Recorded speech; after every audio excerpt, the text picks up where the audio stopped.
चुनाव होने चाहिए, एक साथ एक चुनाव होने चाहिए, लोकसभा से लेकर विधानसभा।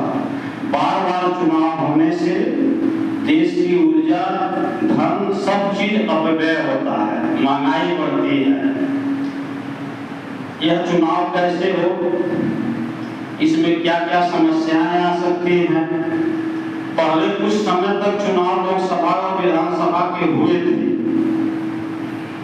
उन्हीं सभी विषयों पर प्रकाश डालने के लिए हमारे बीच में भारतीय जनता पार्टी के नेतृत्व की तरफ से उपस्थित हुए हैं भारतीय जनता पार्टी के लोकप्रिय यशस्वी माननीय जिला अध्यक्ष आदरणीय श्री अशोक कुमार और संजय पांडे जी।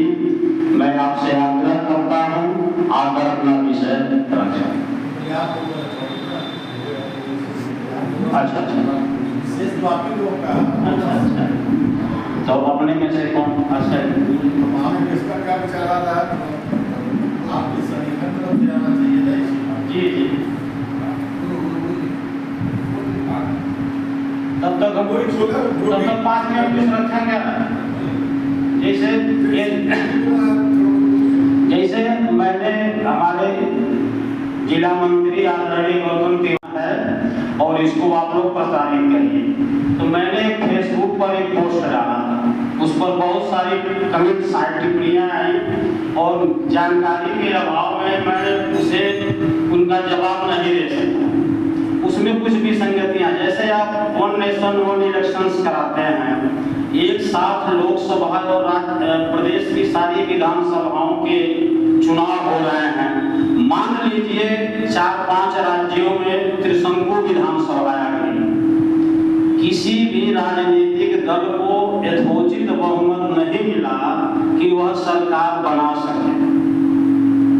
उस स्थिति में क्या वैधानिक व्यवस्था सरकार करेगी?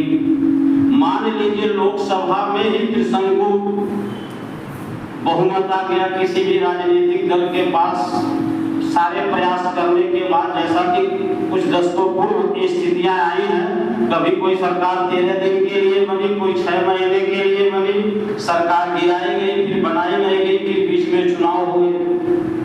तो उसका क्या समाधान है? मान लीजिए किसी राज्य में कानून व्यवस्था ध्वस्त हो जाती है और सरकार को, केंद्र की सरकार को मजबूरी में संवैधानिक व्यवस्था को बहाल करने के लिए, कानून व्यवस्था लॉ एंड ऑर्डर सिचुएशन को बहाल करने के लिए धारा 356 का उपयोग करना पड़ जाए। जैसे इस समय बंगाल में टारगेटेड अटैक हिंदुओं पर हो रहे हैं, विषय है वक्फ बोर्ड अधिनियम संशोधन का विरोध करना और मारे जा रहे हैं अल्पसंख्यक, जहां अल्पसंख्यक हिंदू हैं वो मारे जा रहे हैं। कानून व्यवस्था बंगाल की खराब है। स्वयंसेवी संगठनों सहित विभिन्न राजनीतिक दलों द्वारा मांग किया जा रहा है कि वहां धारा 356 लगाई जाए, गवर्नर रूल्स लगाया जाए। अब किन्हीं कारणों से उसका जवाब भारतीय जनता पार्टी का शीर्ष नेतृत्व ले सकता है कि वो धारा 356 का उपयोग क्यों नहीं कर रहे हैं। यदि धारा 356 का उपयोग हो गया, सरकार बर्खास्त हो गई, फिर 6 महीने के बाद ऐसी व्यवस्था है चुनाव हो, तो फिर जो सरकारें किसी राज्य के बीच में बर्खास्त हो जा रही हैं, उसके लिए वन नेशन वन इलेक्शंस में क्या व्यवस्था होगी? आखिर वो 5 साल तक सरकार वहां गवर्नर रूल चलेगा कि फिर बीच में चुनाव होगा? इसकी क्या व्यवस्था है? दूसरी चीज, जैसे जो कुछ वर्षों के बाद दूसरा एक सवाल उसमें आया था, जैसे 2027 में कुछ राज्यों की विधानसभाओं के चुनाव है। सरकार की शायद ऐसी योजना है कि 2029 से हम वन इलेक्शन वन नेशन के अभियान को मूर्त रूप देंगे, इसको व्यवहारिक ला देंगे। तो जिन विधानसभाओं के 27 में चुनाव होंगे, तो क्या वो 2032 तक कार्यरत रहेंगे कि बीच में 29 में ही भंग हो जाएंगे?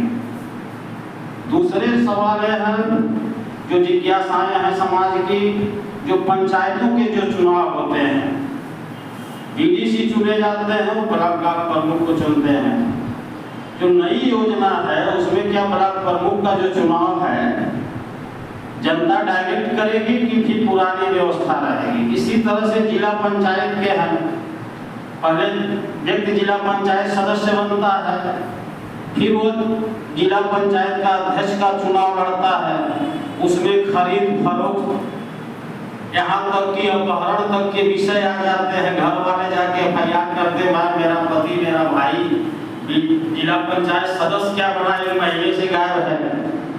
खरीद फरोख्त होते हैं, महाराजगंज में नहीं होता है कि बहुत सारे जगहों से ऐसे समाचार आते हैं। तो क्या जिला पंचायत अध्यक्ष का भी चुनाव जनता डायरेक्ट करेगी नई व्यवस्था में कि पुरानी व्यवस्था बनी रहेगी?